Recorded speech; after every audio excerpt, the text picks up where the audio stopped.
এই গরিব লোকটা দেখতে পায় তার তিনটা ছেলে ধীরে ধীরে অনেক বড় হয়ে যাচ্ছে, কিন্তু তার সব থেকে ছোট ছেলে বান্টি যখন বড় হয় তখন বাবা তাদের সবাইকে চাকরি খোঁজার আদেশ দেয়। তখন বাবা তাদেরকে বলে তোমরা 1 বছর পর আমার কাছে এক সেট নতুন জামা পরে ফিরে আসবে।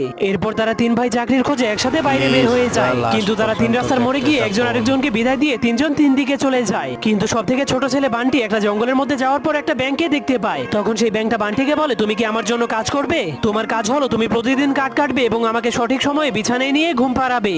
যা শোনার পর বান্টি ব্যাঙের জন্য কাজ করতে রাজি হয়ে যায়। এরপর থেকে সে প্রতিদিন তার মালিক ব্যাঙের কথা মতো তাকে পুকুর থেকে বিছানায় নিয়ে ঘুম পাড়াতো আর সকাল হলে কাঠ কাটতো। এভাবেই কাজ করতে করতে 1 বছর কেটে যায়, যার কারণে ব্যাংকটা বান্টির উপরে অনেক খুশি হয়ে বান্টিকে একটা নতুন জামা উপহার দেয়। কিন্তু তারা বাড়ি ফেরার সময় সেই 3 রাস্তার মোড়ে তাদের 3 ভাইয়ের দেখা হয়। কিন্তু যখন বান্টির বড় ভাইয়েরা জানতে পারে তাদের ছোট ভাই এতদিন একটা ব্যাঙের জন্য কাজ করেছে, তখন তার বড় ভাইয়েরা তাকে নিয়ে হাসতে শুরু করে দেয়। কিন্তু যখন বান্টি সেই ব্যাঙের উপহার দেওয়া সেই কাপড়টাকে দেখায় তখন তার বড় ভাইয়েরা অনেক অবাক হয়ে যায়, কারণ সেই